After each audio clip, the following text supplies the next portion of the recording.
and capability as well. So I should mention that Ron and Susan are typically very active on these things on the Zoom chat. So if you have things that come up, we're happy to answer those as we progress through. But again, our agenda here is what I described. I'll go through a series of kind of moderated questions that Ron and Susan will answer. We'll get into a demo and then hopefully be able to answer all of your questions that you might have at the time. So without further ado, let's kick it off. So I'll throw this one to Ron first, and help him or have him explain what it's like to teach with Adaptive Courseware. Ron, please. Yeah, I had been looking at Adaptive Courseware for probably 4 or 5 years and tried out different platforms. And when we switched to all online in the middle of the spring semester, we were lucky. We had a 2-week period. We were just going on spring break and they expanded it another week. And so I formed out of my 120 students some focus groups, and I had students testing different platforms, both for lab and lecture content. And CogBooks was their favorite. And even at the end of the semester, it was still their favorite, even after working with it all the semester. I actually had emails from students saying they enjoyed it.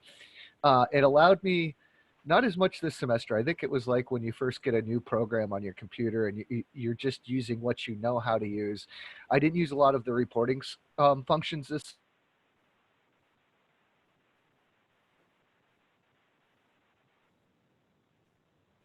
Oops, Ron, I lost you. Unless that's. Oh, it's okay. I had it muted, and they went to unmute me, but I press the space bar when I want to talk, so I just leave it muted so I don't nobody can hear me chewing away.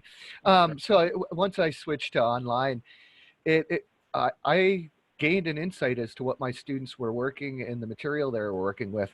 In the past, when I had a textbook, I could give reading assignments to students, but you're taking your word for what they've read and what they've actually worked through. I was able to assign different parts of the textbook and see which students weren't actually doing the work, which to me was really important. With the switch to online, I had a lot of anxious students and a lot that were overwhelmed. And I'm head of the retention committee on our campus too. So I was able to get on students. And as a result, out of 120 students, I lost 2, and that was 2 students that just quit when it became online.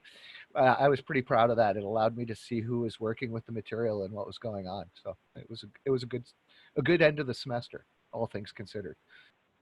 Thanks, Ron. Susan? Thank you, Nick. So my experience is a little bit different from Ron. As a faculty, we work as a group to put the Bio 100 together. This is biology for non-majors. So these are the students who are not looking forward to be biologists. So there's a lot of resistance regarding the material.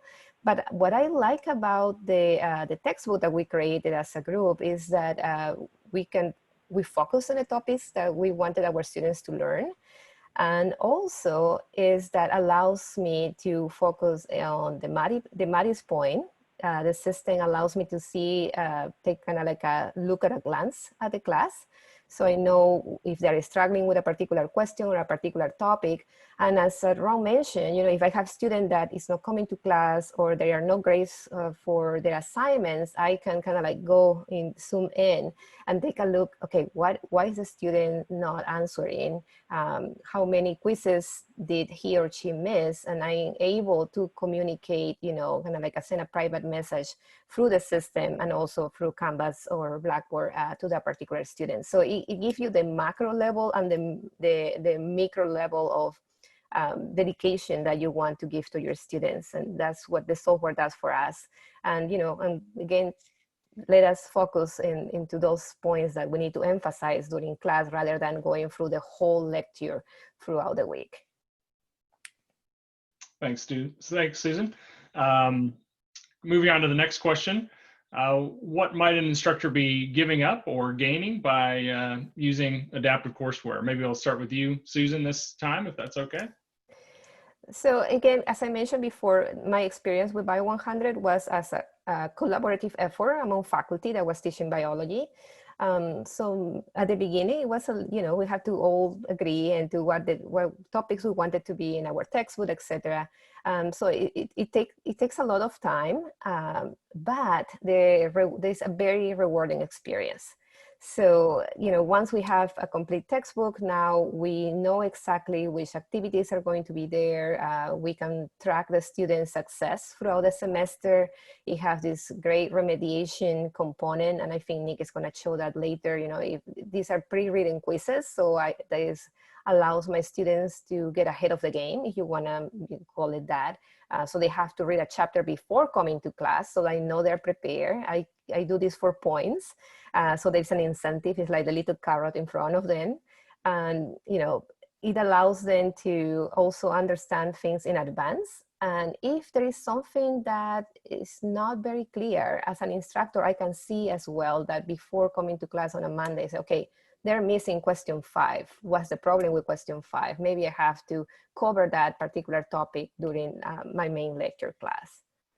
And I think, and the best thing is that allows me to be creative, because the software does a lot of things for me from the point of view that I know they're going to be doing the pre-reading. I know that they're going to be reading, the topics in advance, and that allows me in my active learning component from my classrooms to create hands-on activities for the students in order to emphasize those topics that were assigned for that particular week.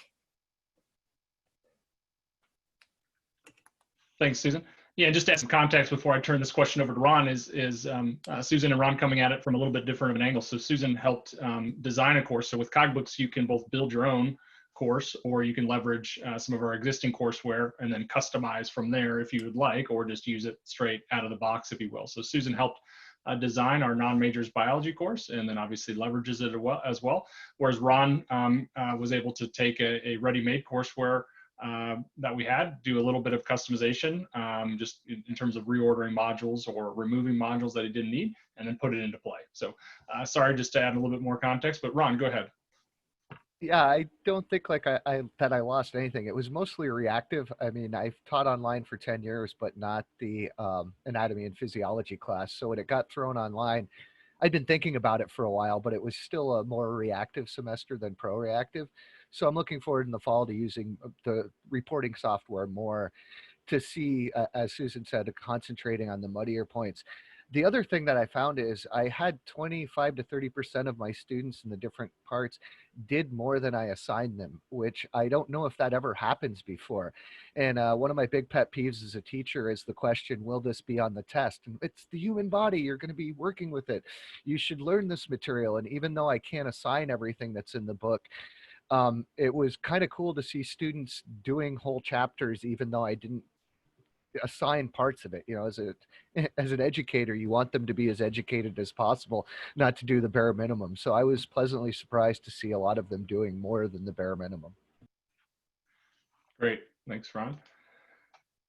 So how is CogBooks different, and how does it apply here? So CogBooks in general is a complete course solution that we can integrate with your learning management system. It generally replaces a traditional textbook or other kind of content acquisition course material that you might use. So it provides a solution for students to gain that knowledge that they need to pass the course while being supported, certainly in a situation where they're learning asynchronously. With the tool, it provides that personalized one-on-one support for each learner when the instructor is not able to deliver that. And in the meantime, as Susan and Ron both mentioned, there's definitely some insights that can be gained from the material. So a little bit more about where this slots in. It's all instructor-led, obviously. So it's delivered by the instructor and assigned by the instructor. It can be done so either through an LMS, a learning management system like Blackboard, Canvas, etc., or if you don't have integration capability at your institution, we can provide a unique URL that allows your students to get into it, and you still have the benefits of providing adaptive learning and support, as well as all of the analytics and insight that you receive. So it provides that kind of cohesive one-stop solution for that content acquisition piece of the curriculum. You certainly also have your summative and other types of aspects of your curriculum, but this can handle that kind of content acquisition area. So at this point, I'd like to dive into a little bit more about CogBooks and give you just a brief demonstration of it. We're happy to do a one-on-one session with you or your department or institution, whatever makes the most sense, but this will give you kind of a broad overview of CogBooks and how it's leveraged, and then we'll come back to some additional questions as we move forward. But these are really the hallmarks of CogBooks. So in the top left there, educate everyone uniquely. That's that ability for the platform to support unique learners, so that right lesson to the right student at the right time type of information to give them exactly what they need. Love to teach is many of you on this call, instructors who need to see that insight. So spend less time sort of culling through data and trying to understand how students performed, and spend more time doing what you want, which is teaching and supporting your students. And then learn from results is taking that data a step higher. So the love to teach area, the instructor dashboard provides that sort of classroom management type of data, whereas the results data can provide you more learning analytics across the spectrum. So if you're using this in multiple courses across multiple sections, you're able to look at the content that's performing well and that content that might not be performing well. So it allows you the ability to iterate and improve the course term over term if you'd like. And then author and create. So I talked a little bit about this. You can take the courseware that we provide and customize it, or we can work with you to build courses from the ground up using the content that you want to use. In general, CogBooks leverages open educational resources, which provides the ability to reduce the cost, certainly, but also the flexibility to do that customization that you want to do. But we are content agnostic in that fact, so we can work if you wanted to design your course in a variety of ways. So how does the adaptivity work? So in general, many of you would be transitioning from maybe a traditional sort of linear resource, I would call it, like a textbook or a course designed in a learning management system or something to that effect, where students working through that material struggle as they learn online. When they're not in front of an instructor, obviously someone to support them, they're moving from concept to concept and they have questions. And at the time that they have questions in an asynchronous environment online, students can get frustrated if they can't figure out what's going wrong. So as opposed to that sort of disengagement that occurs when a student struggles, CogBooks reacts in the moment. So as they don't understand something, the system will automatically recognize the fact that they don't understand and then provide them immediate support. And that personalized support can be in the form of something more prerequisite or foundational. So I don't understand the answer to this issue because I didn't understand the related concept to it that I should have learned previous to this. Or something, an alternate explanation. So maybe it's just that I don't understand the way that this particular situation is written and I need a video, or I need some other explanation of it that'll help me understand that concept a bit more. And then it allows an avenue for them to interact with their instructor. So interact with you through the platform so you can see exactly where they had their difficulty and address the problem accordingly. And then it allows, there's a collaboration tool, which I'll go into a little bit in the live demo, that allows you to set up interactions and collaborations with your students, discussions, polls, questions and answers, etc., that allow you to get that information. So the way that we enable that sort of adaptivity is that in each module, submodule as it's called in CogBooks, but lesson, concept, whatever you want to call it, students are working through a primary path. So there's identified a set of resources, activities in this case, that students have to work through to get through that particular part of that module. And along the path, they obviously don't understand everything if they're sort of new to this subject area. And at that point, the system will recognize, say, when they're going from concept A to concept B, that they don't quite understand that concept. And the system will automatically resequence the content to support them. So the learner will either be assessed and identify that they don't know, or they can even self-identify that they don't know at this point and that they need some support. And CogBooks will resequence it individually for that student to support them, while another student may be able to just kind of continue down the path of learning. And so just from a 30,000 foot view, this is how it works. A student would be assigned a module or a lesson and work through the learning activities as part of that. The system will assess the student or allow them the opportunity to self-assess. And then based on that interaction, the student gets support or recommendation. So the system here in the lower left says, based on what you know at this point in time, we believe that this is the best place for you because it's helped other learners that have been in your similar situation. However, because these are largely adult learners, mostly certainly in your case, it provides them agency. So they have choice in the matter. So they don't have to take the system generated response, the CogBooks suggestion. It provides them a curated list of other resources that may support them. So if they said, well, I'd rather not go back to the prerequisite, I really just need an alternate explanation, they're able to choose that. Meanwhile, the system keeps them on track because a lot of times learners aren't the best at selecting what's best for them. But meanwhile, the system will keep them on track, moving towards that ultimate learning objective, which is to complete that assignment. And in general, CogBooks is more from the formative nature, the lower stakes assessment. So as opposed to some of the higher stakes assessment you may have in your course, CogBooks really handles that front end, so that content acquisition piece. So allowing the students to have a friendly environment to explore the content and be supported as they work through it, with the ability for you to make that assignable. So many times, as you know, students won't complete the things that aren't assigned. And so CogBooks provides an avenue for you to assign these things and allow the student to help get up to speed. So at this point, let me jump out to a live environment, and I'll just give you a quick run through of the system in a live environment. So again, I'll show you the list of courses in a moment. It's also available on our website, cogbooks.com, but you know, we have a number of different courses. We have a number in the sciences, certainly, but also across other general education areas as well. This happens to be an A&P course, the course that Ron uses. And I'll just run into a module here. So you can see the organization is modular based in this case. Inside the modules are sub-modules. So further breaking down that concept into more discrete chunks.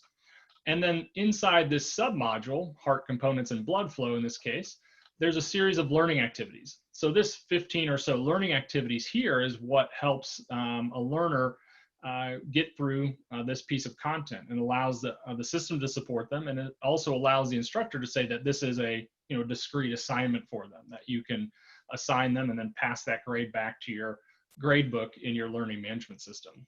So what happens here is the student has to complete these learning activities. What the student or you don't see at the moment is that beneath or between these layers is all sorts of support activities for them. So if they struggle understanding, in this case, the first activity, the heart and circulatory system, it will provide them more information. So in this case, it's a video. Oftentimes it's text content or other types of activity that give them introduction to this material. And so in this case, if the student watches this very short video, 3 minutes, again, all of these things are chunked for optimal online learning and support of these particular resources.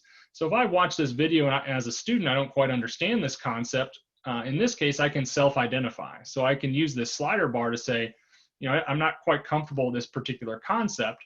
And in this case, the system will then recommend their next learning path. And you can see that here in this tracking mechanism, that this is the first activity. This was the same list of learning activities on this default path that they saw previously. It allows the student an opportunity to understand their progress and where they're at in the course. And in this case, I said I didn't understand, so it gave me this red X. And then if I take the system-generated sort of remediation path, it pulls me into this sort of 3D body dissection video that gives me some additional support to this particular concept. And you can see that as opposed to being, just plowing down the primary path when I don't, I self-identify that I don't understand, it provides me that remediation. And so I'm on this sort of indented path that gives me an indication, as well as this message up here, that I'm seeing this content because I needed help with this particular piece of material. And so anyway, the student might go through that same process a few more times to get to a better understanding of the material.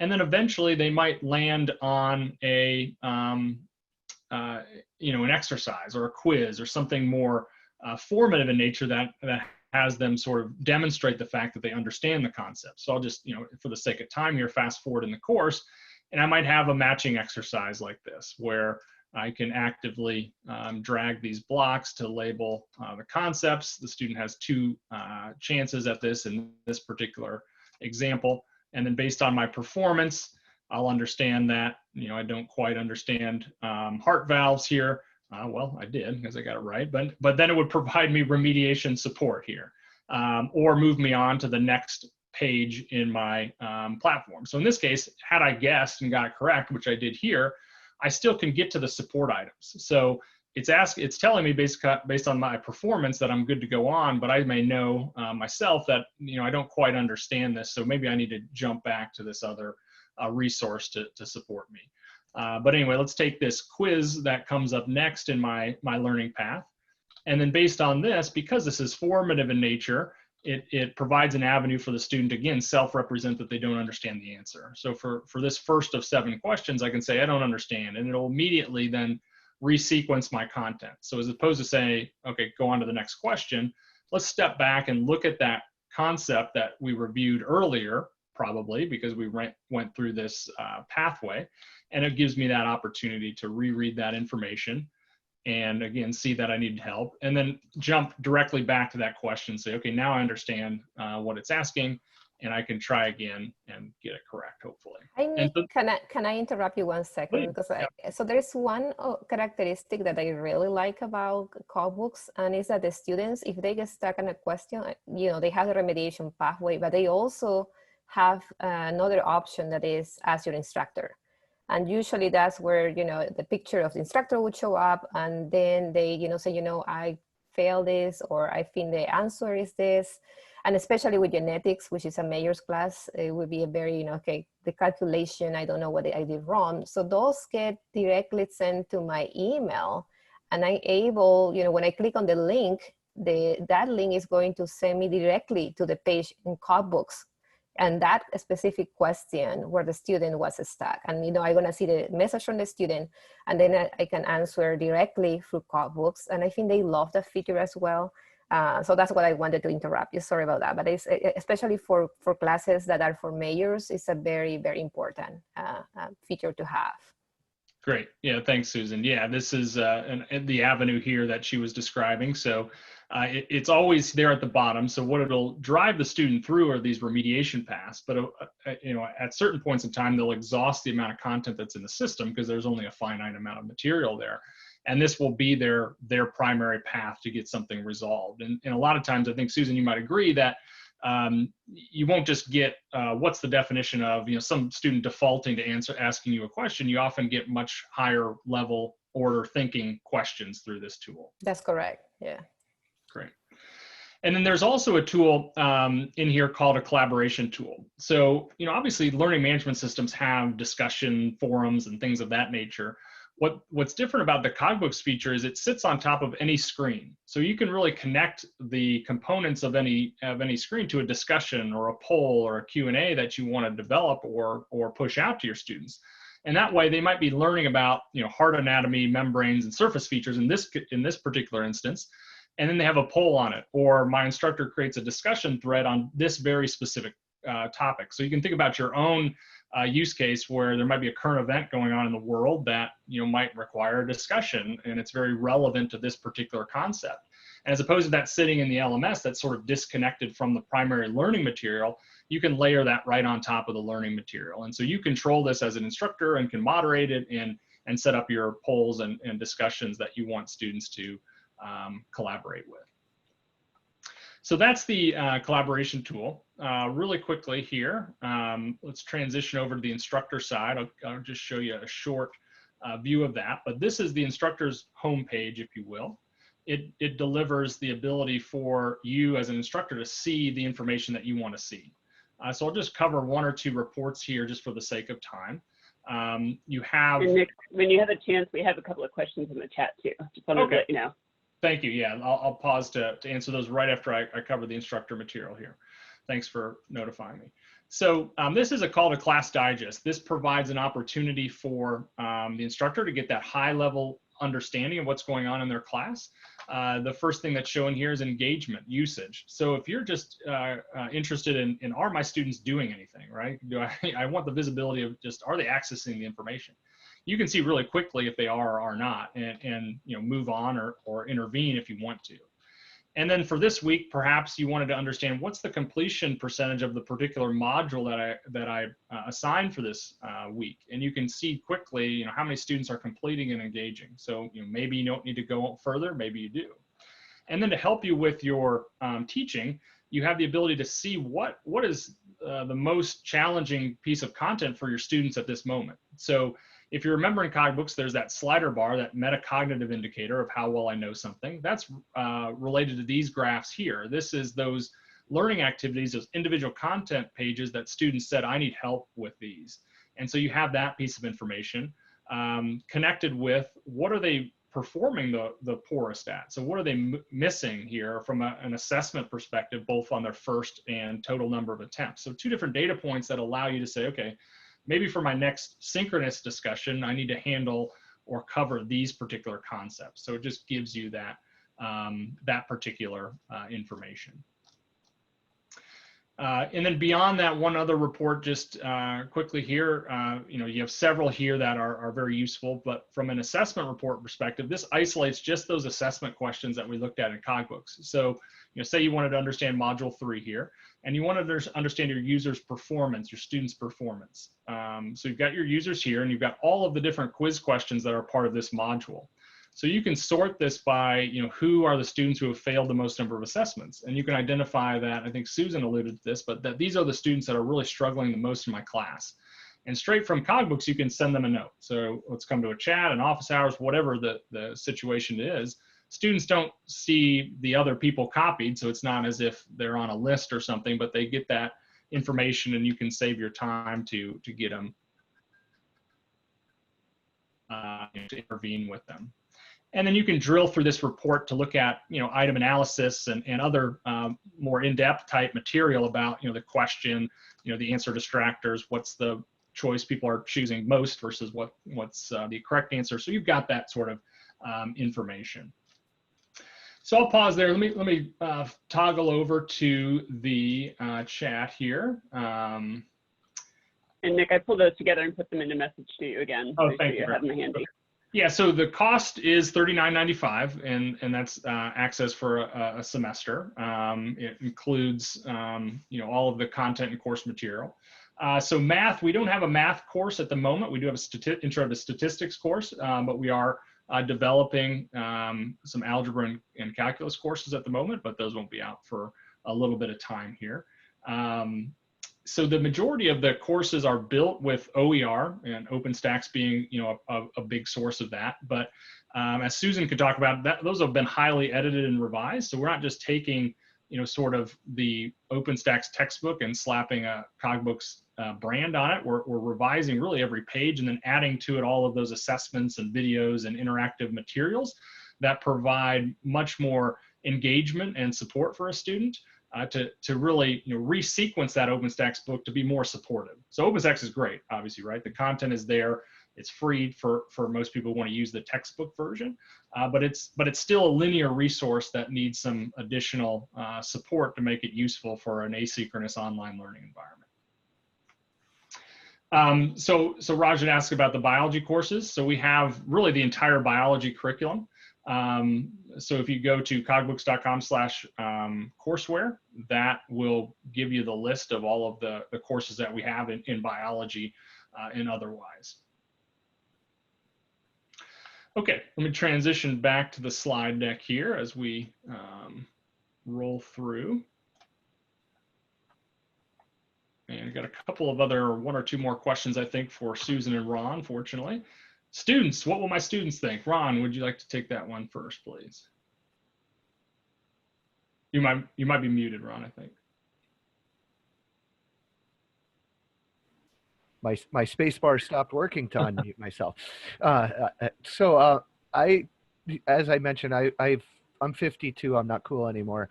I really liked it when I looked at it. Nick mentioned I've used a few other adaptive courseware and tried them out in class, and students didn't like them. It was like they just took a book and threw it online and then added a couple bells and whistles. With CogBooks, I got the feeling that I didn't know the OER was behind it really. It was made using the technology instead of just slapping a book online. I thought it was cool. My students all thought it was great. As I mentioned, they did more than was expected of them. At the end of every semester, I've tried something different. I've always got the complaining emails. With 120 students, there's going to be somebody complaining. I didn't get any complaints this semester. I actually got emails from students saying that was awesome. I really like that. I wish we would have used it for AMP1 and not just AMP2. And that caught me off guard too. I can probably count on one hand the number of times I've had a student thank me for giving them work to do or something to work with. So that caught me off guard. I did want to say they added it to Blackboard too. In the past, I've had device problems with a lot of the different software solutions I've tried where different types of phones get kicked offline or students can't interact with it if they're on Google Chrome. I had no device problems with 120 students, and they were able to put it in behind Blackboard so my students didn't have to go to a separate site and log into it, which a lot of their other classes required that. So my students loved it. Thanks, Ron. Yeah, Susan, want to add anything about In experience? I've been teaching this class for 5 years, 450 students each semester. And they really like it.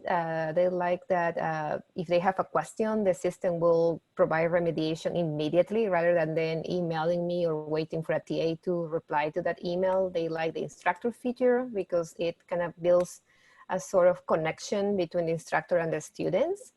You know, and many of the students who took this class with me, now they ended working with me after that, being actually kind of like success coaches for the future generation. So they love the product, and you know, and I think I like it that much that when, you know, my department say, okay, Susan, you need to create this online course, I was reflecting, okay, can I use CogBooks, you know, as an authoring tool? And I think now it's going to be used for mostly all the classes in my school. But, you know, I was able to build content, and it's a bit different when you have a majors class like genetics versus Bio 100, because there are some limitations regarding the content that you can find online, and, you know, in OpenStack. So that kind of takes extra work to build, you know, and, you know, have all your materials and, okay, how to be an author yourself, and, you know, take, you know, of course with proper citations, but now you're building a content, and now these textbooks, instead of being like $300+ now is, you know, less than, I think less than $80 for the students. So it's very affordable, and, you know, and mostly all of the students will purchase it rather than just having a very few of them, you know, buying the book. So affordability is great. And also the remediation that is instant. You know, I made a mistake, and the software immediately puts the students in the right pathway. I think that's what they most like about it. Thanks. Yeah, so, you know, just a couple slides left. We can and then open it up for questions in the last couple of minutes. But customization. So a lot of adaptive courseware tends to be locked down and you can't really touch it. Not so with CogBooks. So you do have the ability to customize it. So, you know, most commonly that's in scope and sequence of the modules and lessons. So you can, we have a national course, if you will, that we can provide you a list of the modules and submodules that we have. You can combine modules and submodules from multiple courses. If you have sort of a unique sequence, or if you teach in a different order than some. Bio 100 Intro to Bio Non-Majors is common across the country to be taught in very different sequences, it seems. And you can move those around, and we can support every section at your institution differently if you want to do. So not just institution by institution, but instructor by instructor can decide. You could actually even go in and modify and edit a very specific page of content if you wanted to. So it's really up to you, and we'd be happy to work with you on making it your own, if you will. So Nancy, I think posted the website there. Thank you. This is a kind of a truncated list of what you'll find there at cogbooks.com/courseware. But you know, it keeps it. There's a question about a student failing one semester and has to purchase next semester. So, you know, for retakes, we do accommodate those. So happy to discuss more about those. We do that with our partners if they're retaking those courses. So we can certainly work with you. It's also important to note too, students get free day one access. So if we're integrated with your learning management system, or even if we're not, we have day one access. So basically students can come in and start learning, and then a payment gateway can come up after a week or two, depending on when your ad drop date is, and they can buy via direct to us, or we can stock codes in your campus bookstore.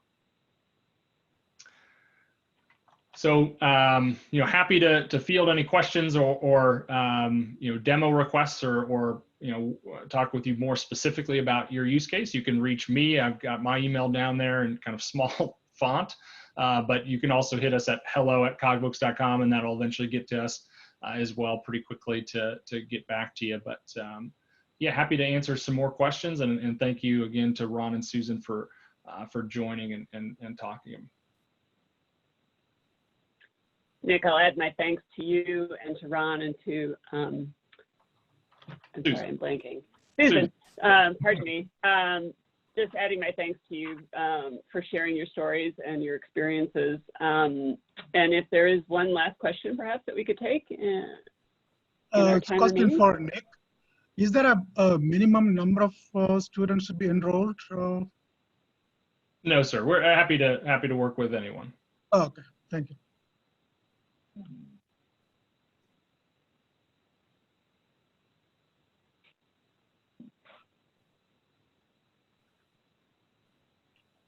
Sounds like the questions and comments are trailing off, but again, happy to support you. Thanks so much for your time, and look forward to talking with you soon. Thanks.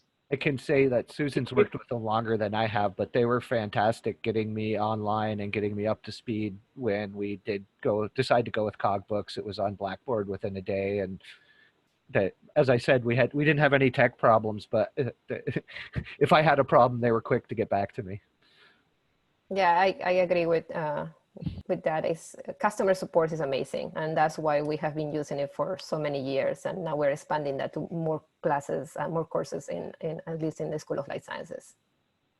So can we view the content before we get the students involved? Yeah, I mean, so obviously for the fall, that would be challenging to do, if not impossible, but certainly, yeah, we could work with you individually on designing and developing your course. We just like to have kind of a separate conversation. So happy if you reach out to me directly, we can discuss that. Sure. Okay, thank you. Thanks. Thanks, everyone, again. Just a heads up that we will be taking a 15-minute break and reconvening at, looking at my schedule, at 3:15 for our final presentation of the day with Realize It. So we'll see you all back here at 3:15.